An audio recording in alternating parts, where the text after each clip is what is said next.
guardado.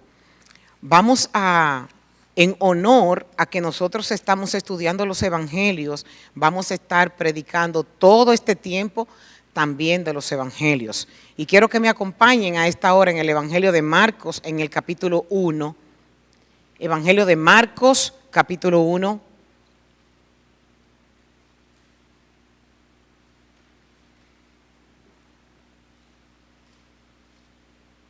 Y vamos a leer 6 versículos del 21 al 27.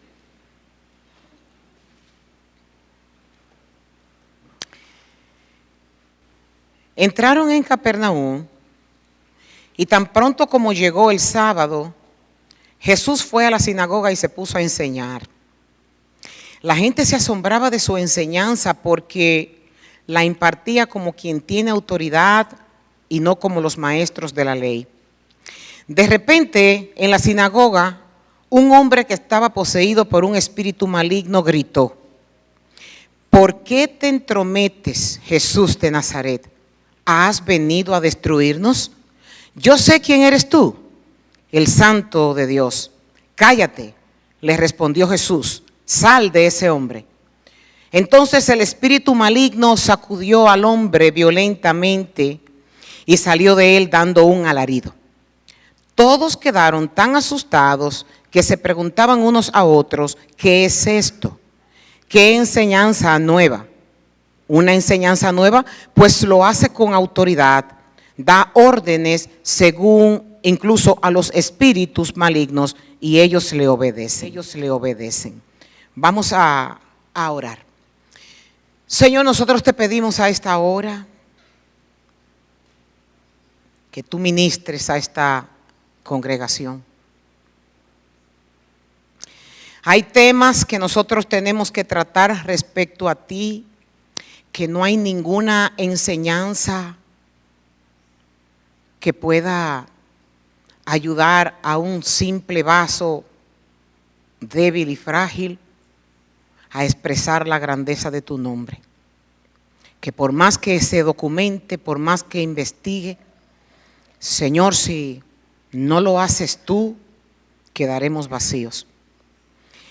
Esta iglesia, comenzando por mí, necesita ser ministrada para que nuestras vidas puedan ser sacrificios agradables a ti.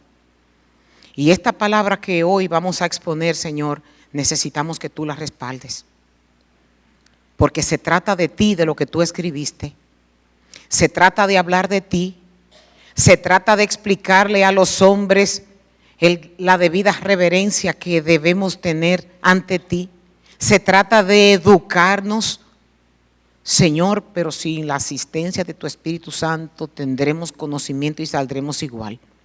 Y yo te ruego que por los méritos de tu Hijo Jesucristo, Señor, tú te impongas con autoridad, que tú te impongas con poder, que tú sanes al afligido, que tú levantes al caído, que tú abras las puertas de los encarcelados, que tú pongas los corazones a cambiar de mentalidad y nos permita, Señor, que hoy haya un nuevo nacimiento en la vida de los que aquí estamos. Para gloria de tu nombre pedimos estos favores. Amén y amén. Pueden tomar asiento.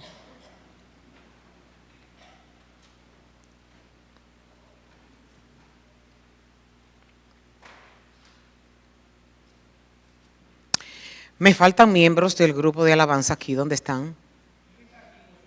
Oh.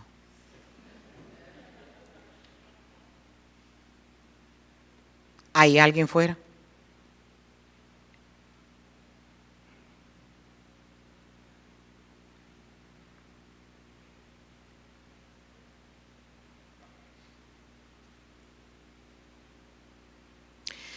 No vamos a desperdiciar la palabra de Dios el día de hoy.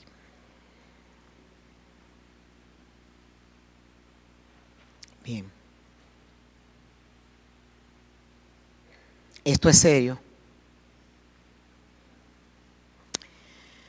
Acabamos de leer un pasaje donde nos dice que Cristo hizo algunas cosas y lo hizo en una ciudad llamada Capernaum.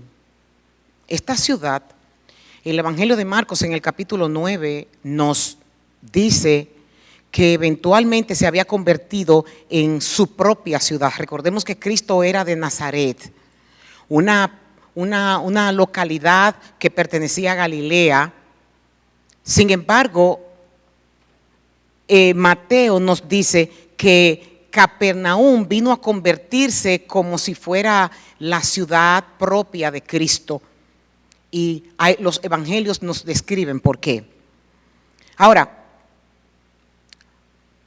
¿cuál fue la reacción de los que estaban en la sinagoga? Dice el versículo 22 que todos se asombraron al escuchar la forma como Jesús enseñaba. Pero de repente hay una interrupción. Y el versículo 23 nos dice que en la sinagoga había un hombre con un espíritu inmundo que estaba dando voces. En pocas palabras, un hombre poseído por demonios estaba sentado en la casa de Dios o en la casa de adoración. Y note que no estaba en una casa de mala reputación, no estaba en una fiesta de borrachos, no estaba en la casa de una prostituta, estaba en la casa de adoración, el día del Señor. Para estar seguros, esto no fue una coincidencia, ya que los demonios trafican específicamente en los lugares en donde hay entretenimiento en las iglesias. En donde hay un ambiente de una religión muerta con escasez del verdadero evangelio. Y prueba de esto la tenemos cuando el Señor Jesucristo nombra sinagogas de Satanás en el Apocalipsis, y lo nombra 2 veces en Apocalipsis 2 y en Apocalipsis 3. Dice que son mantenidas en cadena de oscuridad por un diablo personal, y las personas que se encuentran en ellas están cegadas bajo el dominio y el control de los demonios. Aquí la Biblia nos está hablando de que en las iglesias hay toda clase de personas, e incluso poseídas por demonios. Esta confrontación entre lo que es la luz y la oscuridad, la santidad y la impiedad, fue la tormenta perfecta en este momento.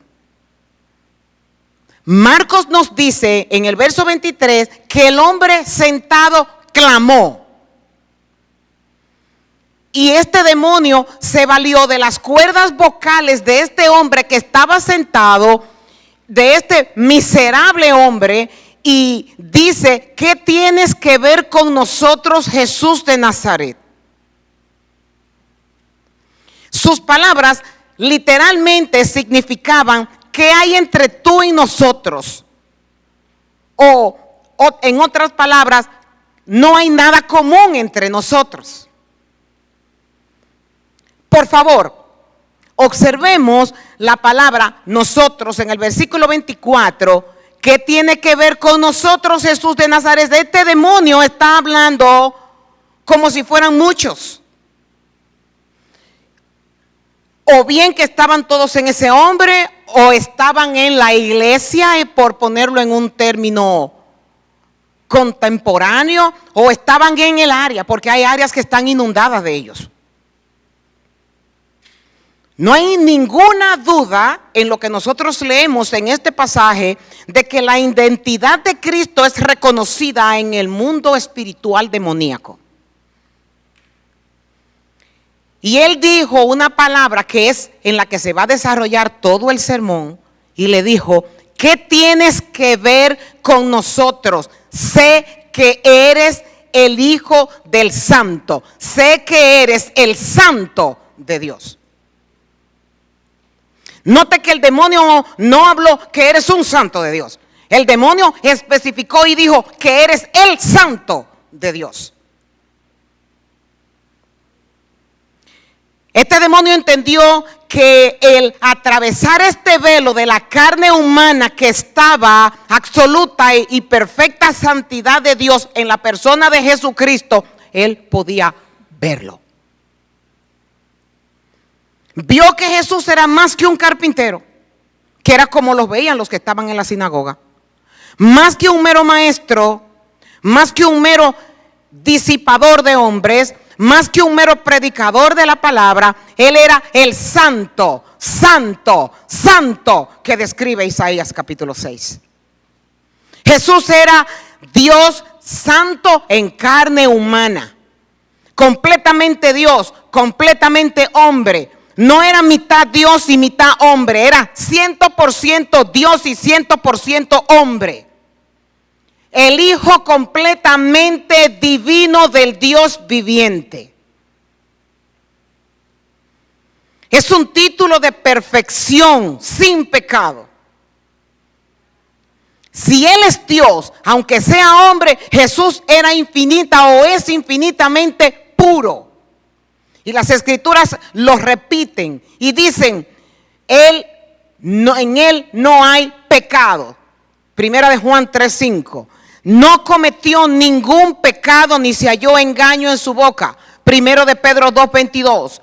Él no conoció pecado. Segunda de Corintios 5:21. De la misma manera Jesús dijo que porque viene el príncipe de este mundo y él no tiene nada que ver conmigo. Juan 14:30. El Señor estaba enseñando aquí que no hay ningún punto de acceso que Satanás haya ganado en mi ser. Yo soy santo, describe Cristo. Y los reta, y en medio de una conversación a través del Evangelio de Juan, en el capítulo 8, en el versículo 43, dice Cristo a los discípulos, ¿quién de ustedes me puede probar que yo tengo pecado? Él sabía quién era. Ahora bien, ¿cuál es el significado de ser santo? ¿Cuál es el significado de la santidad? Esto es uno o el atributo de Dios, el cual el hombre más se resiste, incluso en la iglesia. Porque es el atributo que tiene que ver con todo lo moral. Es el atributo que nos corrige. Y el hombre se resiste a eso. ¿Qué es la santidad? La santidad de Dios es el más difícil, lo más difícil de explicar de todos los atributos de Dios. Miren, yo hasta lloré pidiéndole a Dios que fuera Él que le ministrara a cada uno de ustedes lo que esto significa. Hace muchos años, yo escuché una predicación del ya fallecido teólogo R.C. Sproul referente a lo que era la santidad de Dios, y yo duré una semana llorando. Esa predicación marcó mi vida. Una semana llorando de yo poder haber tenido los ojos abiertos por ese velo que Dios me quitó y enseñarme quién Él era. Yo considero que uno de los castigos más grandes en lo que nosotros de este lado de la gloria estamos viviendo es el castigo de tener los ojos vedados ante la presencia de Dios.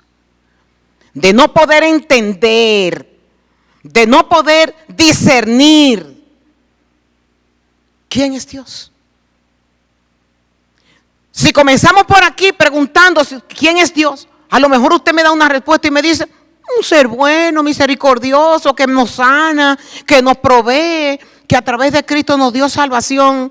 Mi amado hermano, Dios es mucho más que eso.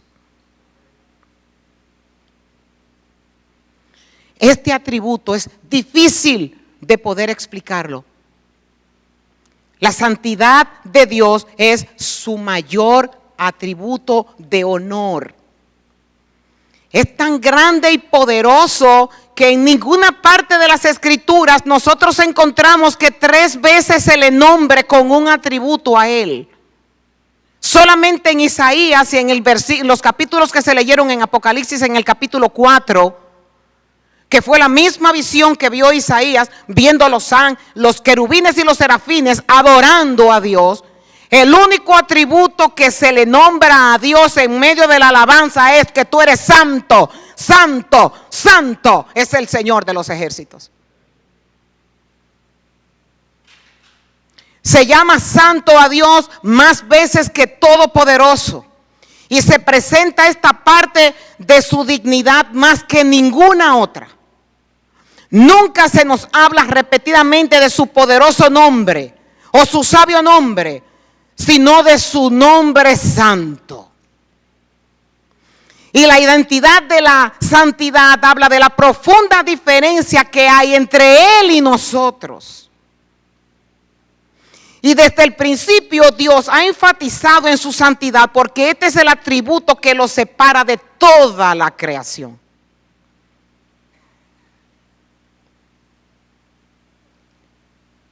La santidad de Dios no es cualquier cosa.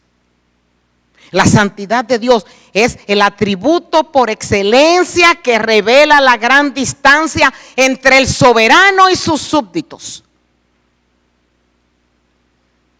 Hay 2 palabras que se usan para la expresión bíblica que Isaías describe en el capítulo 6. Una se llama Kedosh, que la palabra Kedosh es ser separado de todo lo demás, ser separado del resto. Él es el único en su clase y no hay nadie igual. Y la segunda palabra es la palabra Kadosh, que significa puro, sagrado, santo. Este es el atributo de Dios con el cual tú y yo no podemos jugar porque nos puede costar muy caro. Este es el atributo que hace que Dios actúe con rechazo extremo a todo lo que es pecaminoso. La palabra usa adjetivos como yo detesto, yo odio, yo aborrezco todo lo que no es como yo soy. Son ustedes santos, dice, sean ustedes santos, dice en Levítico 20:26, porque yo el Señor soy santo y los he distinguido entre las demás naciones para que sean míos. Escuche bien, aquí Dios no está diciendo, no digo sean como yo, porque eso sería imposible que ninguno de nosotros pudiéramos alcanzar esa santidad indescriptible que hay en Dios. Él dice sean.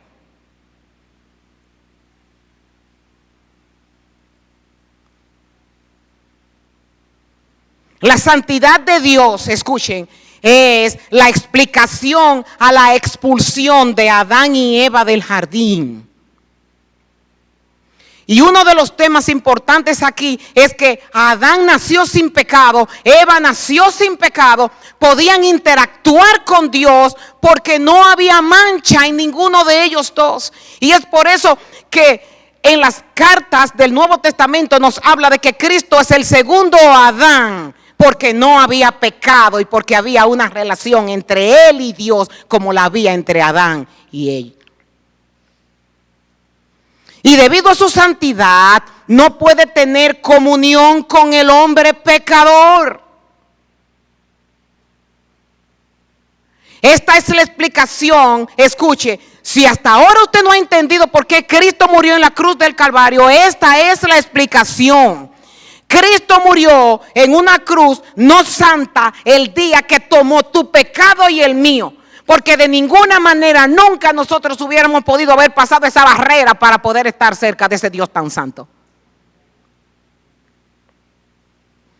La santidad de Dios es la única explicación de por qué habrá tanta gente en el infierno.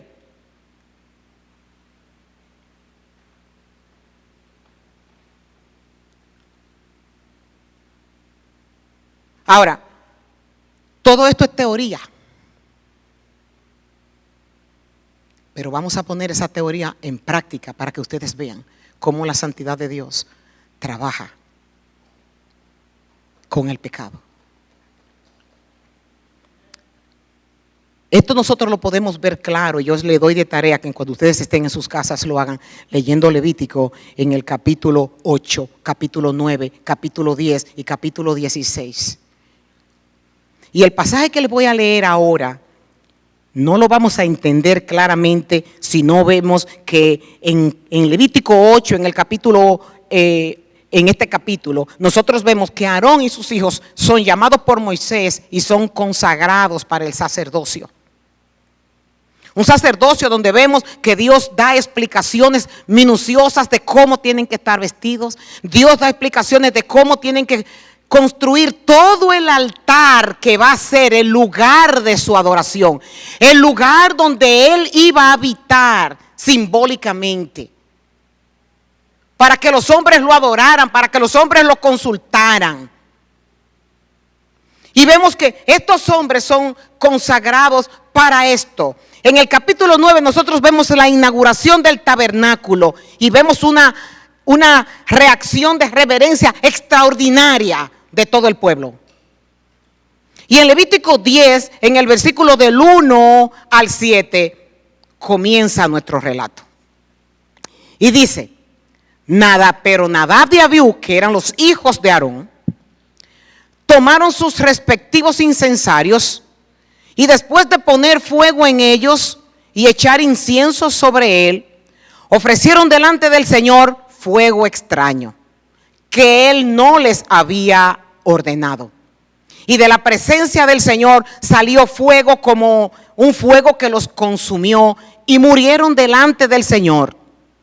Entonces Moisés dijo a Aarón, esto es lo que el Señor dijo, como santo seré tratado por los que se acerquen a mí, y en presencia de todo el pueblo seré honrado. Y después que los hijos de Aarón fueron muertos, dice que Aarón guardó silencio. Moisés llamó también a Misael y a Elzafán, hijos de Uziel, tío de Aarón, y les dijo, acérquense, llévense sus parientes de delante del santuario, fuera del campamento. Y ellos se acercaron y los llevaron fuera del campamento, todavía en sus túnicas, como Moisés había dicho. Algo extraordinario aquí, en este pasaje, es que ellos murieron por un fuego que Dios mandó. Pero las túnicas no se quemaron. Las túnicas estaban hechas, consagradas para el servicio de Dios. Y el fuego no tocó ninguna de las túnicas.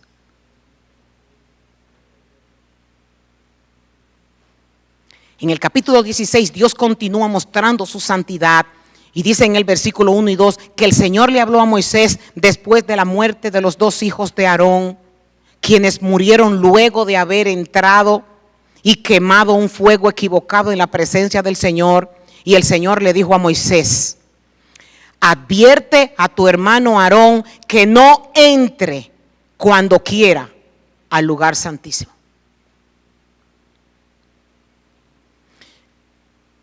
Ese lugar santísimo que está detrás de la cortina interior. Si lo hace, morirá. Pues allí está la tapa del arca, el lugar de la expiación. Y yo mismo estoy presente en la nube que está sobre la tapa de la expiación.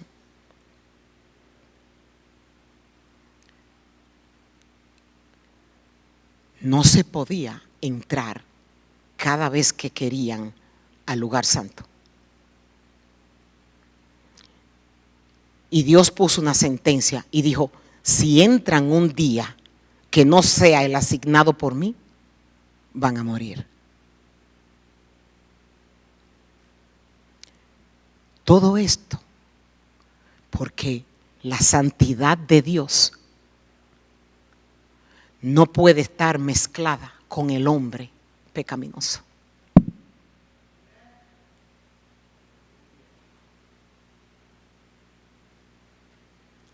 Estos jóvenes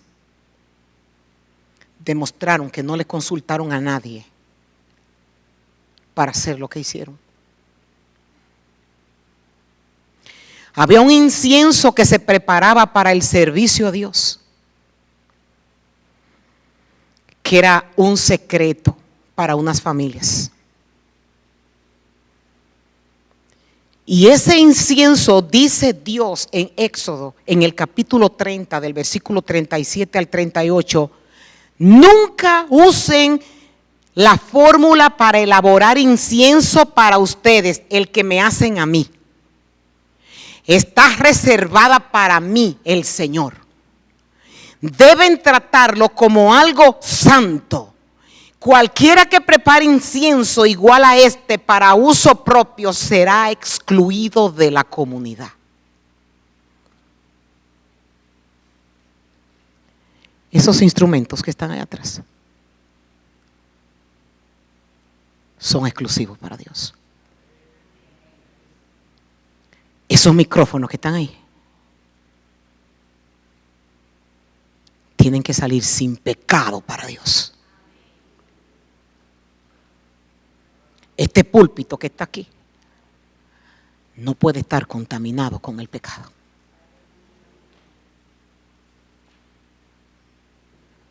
Todo esto que está aquí es para el servicio del Dios santo, santo, santo.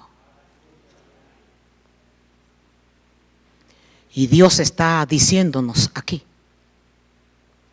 cuál es su reacción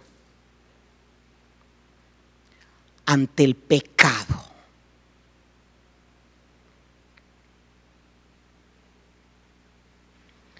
Profanaron el único lugar sobre la tierra donde Dios moraba simbólicamente. Imagínate el problema que tú y yo tenemos el día de hoy. Porque tú y yo en este tiempo somos Nadab y Abiú. Porque nos ha llamado Dios a un real sacerdocio al mismo tiempo que somos el tabernáculo de Dios en donde Él mora, no simbólicamente, sino realmente.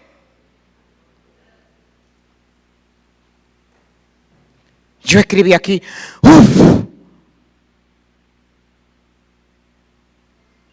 ¡qué peligro!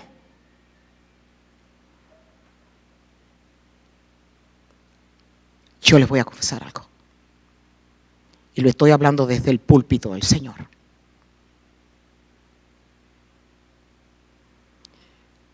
Muchas veces yo le he entregado a Dios mi renuncia como pastor. Y por el gran temor que tengo a estar actuando a destiempo, no me he atrevido. Porque Dios me ha enseñado que con Él no se juega. Que Dios no se utiliza. Y que lo que se hace para Él se debe hacer santamente porque Él es santo. Que no hay ningún ministerio en la iglesia que usted tenga interés en hacer si su corazón no es santo. Porque fuego del cielo Dios envió en ese tiempo y lo envía ahora todavía. Y el que no tiene ese temor, comience a tenerlo el día de hoy.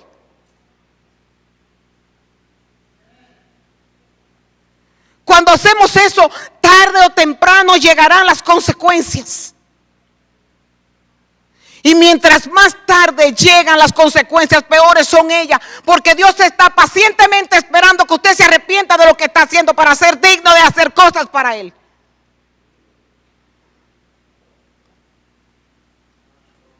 Los que son padres en este lugar, tengan mucho cuidado. Porque tú eres el maestro de tus hijos. Y serás responsable delante de Dios de no enseñar santidad en tu casa. Y esto lo vemos con Aarón. Un becerro de oro construyó. Motivó al pueblo que adorara ese becerro de oro. Y más adelante nosotros vemos los resultados en sus hijos. haciendo una adoración falsa que Dios tampoco había aceptado.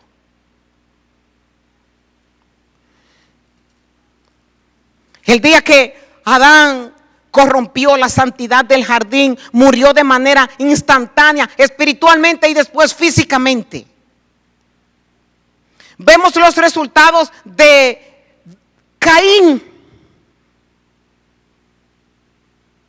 Después tenemos el ejemplo de David. Su pecado con Betsabé produjo un bebé que Dios dijo, tiene que morir. Vemos en el Nuevo Testamento, si usted me dice, pastora, pero eso era en otros tiempos. El mismo Dios santo de ayer es el santo de hoy. Ananías y Zafira parece ser el caso de un castigo que sobrepasa el crimen que ellos cometieron. Pero es que la santidad de Dios está por encima de nuestros razonamientos. Y al no conocer el grado de santidad de Él, es que comenzamos a cuestionar cómo es posible que le haya pasado esto a esta gente cuando lo único que hicieron fue que dijeron una mentirita. Eso es para que nosotros podamos ver el color del pecado delante de Dios. Usa, que era un levita, murió en el momento que tocó el arca, porque no quería que el arca cayera al suelo. Sin embargo, las asignaciones claras lo encontramos en Número, cuando la familia de los coatitas lo único que tenían el deber era de cargar los instrumentos del tabernáculo sin tocarlo. Hasta David, que era un hombre conforme al corazón de Dios, lloró y se enojó, dice la Biblia, cuando vio que Dios mató a Usa. No estaban autorizados a tocar el arca santa.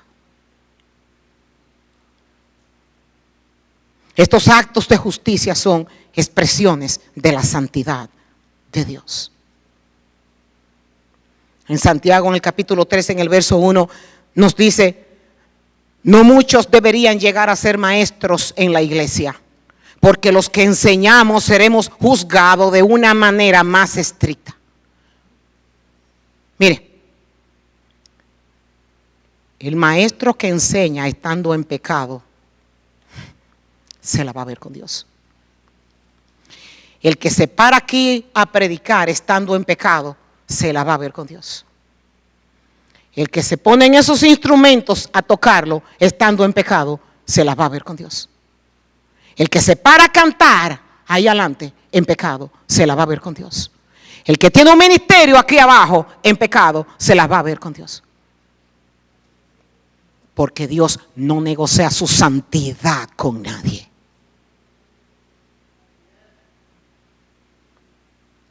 Dice Primera de Corintios, la gran culpabilidad que caerá sobre nosotros por no respetar esa santidad de Dios. Yo soy el sacerdote y el tabernáculo al mismo tiempo. Y si Dios hizo esto con un tabernáculo y hizo esto con el sacerdocio, ¿qué será de nosotros cuando el apóstol Pablo nos dice, ustedes no se dan cuenta de que su cuerpo es templo del Espíritu Santo que vive en ustedes y les fue dado por Dios? No podemos vivir como el mundo y ofrecer nuestra adoración como hijos de Dios, porque eso sería fuego extraño. Si contaminamos durante la semana el templo del Espíritu y luego venimos el domingo a ofrecer adoración a Dios, estoy segura de que corremos un gran peligro.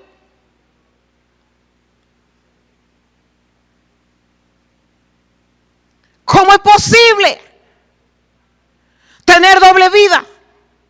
Una vida afuera y otra vida aquí adentro. ¿Cómo es posible tener un lenguaje desordenado en la calle y venir aquí a tener un lenguaje santo? ¿Cómo es posible que levantemos las manos al cielo adorando al Señor con un corazón que se ha pasado la semana entera haciendo todo lo que el mundo secular hace?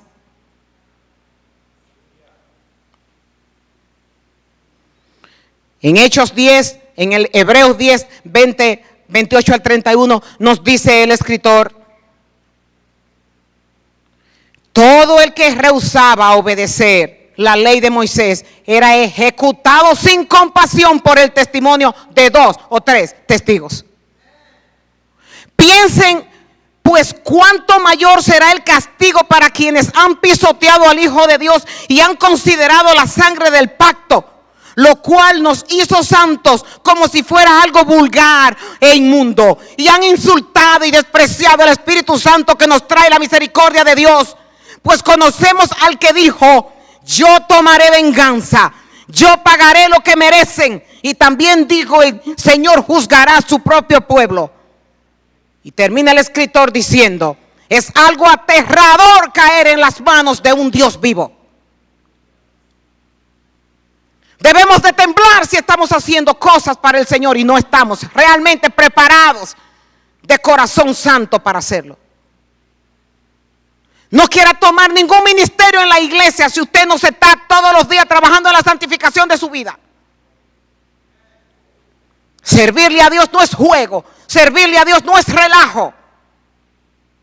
Y Dios va a llamar a cuentas. Muchos veremos aquí abajo cómo lo va a llamar a cuentas. El pecado hace disfuncional tu vida, la vida de tu familia, tu matrimonio, tu iglesia y la capacidad de tomar decisiones, y todo tu entorno es afectado por el pecado que tú cometes.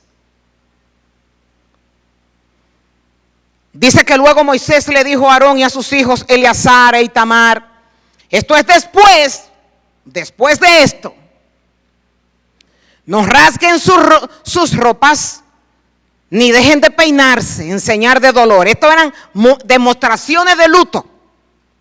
Si lo hacen, morirán. O sea, Dios está diciendo: mucho cuidado con ustedes estar poniéndose la manita por encima y llorando porque yo hice esto. Mucho cuidado con ponerse de luto. Le dice Moisés a Aarón, sus 2 hijos mayores: cuidado con llorarlo.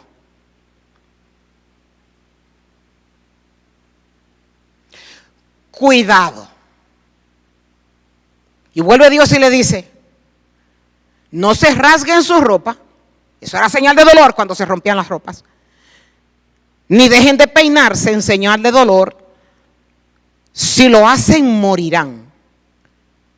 Y el enojo del Señor herirá a toda la comunidad de Israel. ¿Sabe qué significa esto? Cuando hay una persona que está en pecado a la iglesia, estamos todos infectados.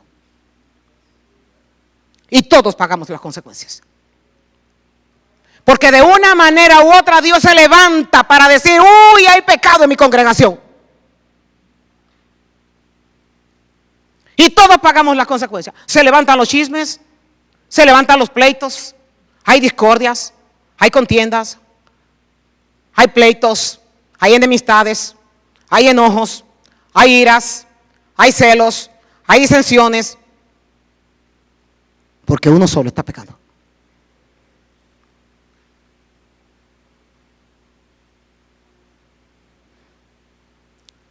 Sin embargo, al resto de los israelitas, sus parientes, dice el versículo 7, podrán hacer duelo a causa de la destrucción del fuego de Nadab y Abiú que el Señor hizo. Se lamentarán no por su muerte, porque Dios entendía que la muerte era justa, sino porque Dios ha tenido que traer juicio, ha tenido que traer un fuego para limpiar el tabernáculo que él había consagrado horas antes y que ahora estaba corrompido otra vez. Dios hace lo que tenga que hacer para limpiar su tabernáculo. Y nosotros muchas veces, por estar en la carne, por estar discerniendo materialmente, no nos damos cuenta cuando Dios limpia, cuando Dios obra, cuando Dios manda fuego del cielo para que su altar pueda ser purificado. Y pasan cosas y comienzan los unos con los otros a tomar conclusiones. Que por qué fue esto, que por qué fue lo otro, y pleito por aquí, pleito por allá. Dios está trabajando en medio de su tabernáculo. Esto es fuerte, pero esto es la santidad de Dios. en una iglesia que no la van a corromper. Porque lo que Dios hace es, como pasó cuando el pueblo de Israel tuvo que ser exiliado a Babilonia, Dios le mostró en una visión a Ezequiel cómo la gloria de Dios salía del templo y abandonaba el templo. El templo seguía funcionando, pero Dios no estaba. A veces hay cosas que pasan en la congregación que uno quisiera coger la maleta y decir, lo dejo, me voy, no aguanto más. Sin embargo, a mí el Señor me ala por las orejas una u otra vez que yo no llamé a la congregación, yo te llamé a ti.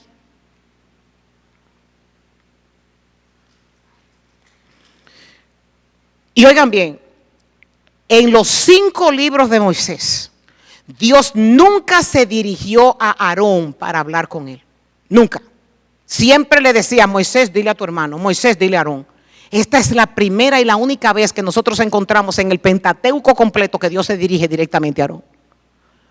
Y le dice, después el Señor le dijo a Aarón, tú y tus descendientes nunca deben beber vino ni ninguna otra bebida alcohólica antes de entrar en el tabernáculo. Si lo hacen, morirán.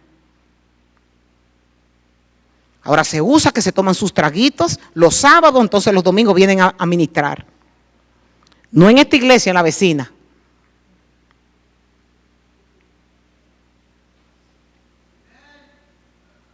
Y Dios está diciendo aquí, esto es una ley perpetua entre ustedes y se cumplirá de generación en generación. Y escuchen bien por qué.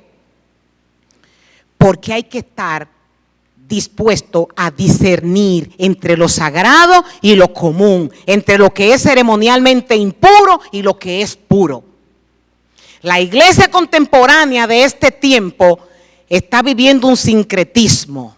El sincretismo es la unión de las cosas del mundo con las cosas de la iglesia para que la cosa funcione y que lo que viene necesita, que estén contentos y que esta es una iglesia moderna. Sinagogas de Satanás para que la gente esté contenta.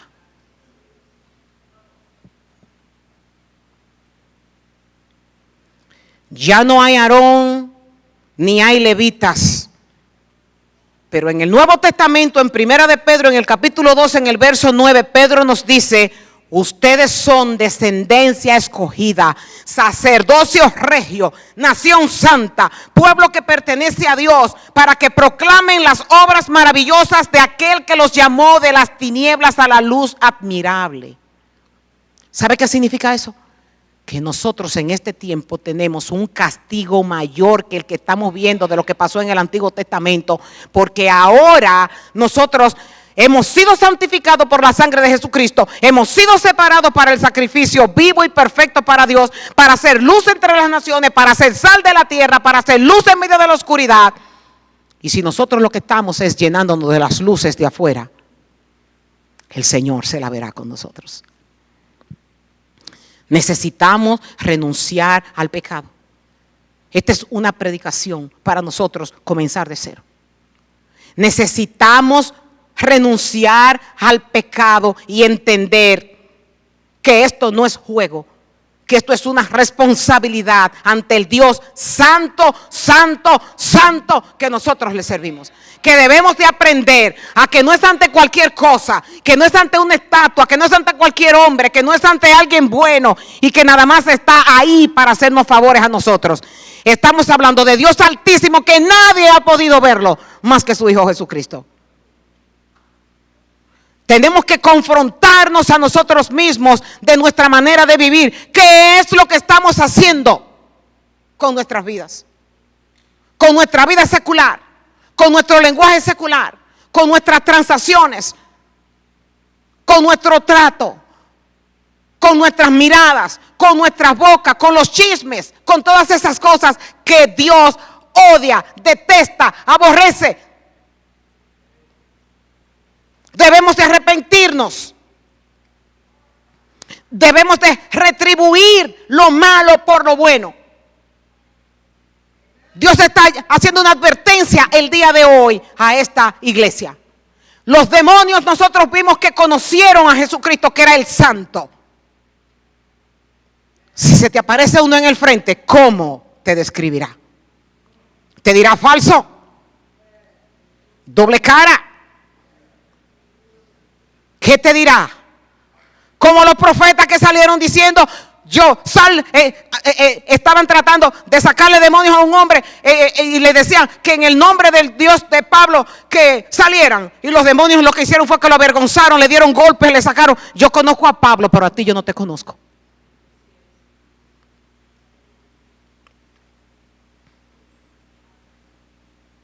Pero hoy es el día de la oportunidad. Hoy es el día de la oportunidad de pedir perdón en base a su gracia y a su misericordia. Si tú estás vivo es porque Dios te está dando la oportunidad de que cambies el rumbo de tu vida. Si tú estás vivo y estás escuchando este mensaje porque Dios está hablando es contigo. Y te está diciendo, hoy es el día de salvación. Hoy es el día de tú empezar de cero conmigo.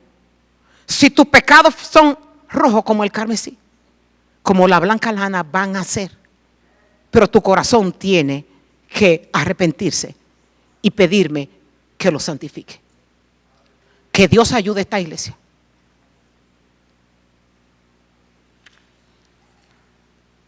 A entender la gran responsabilidad. El que tiene ministerio que comience a temblar aquí. Que comience a temblar.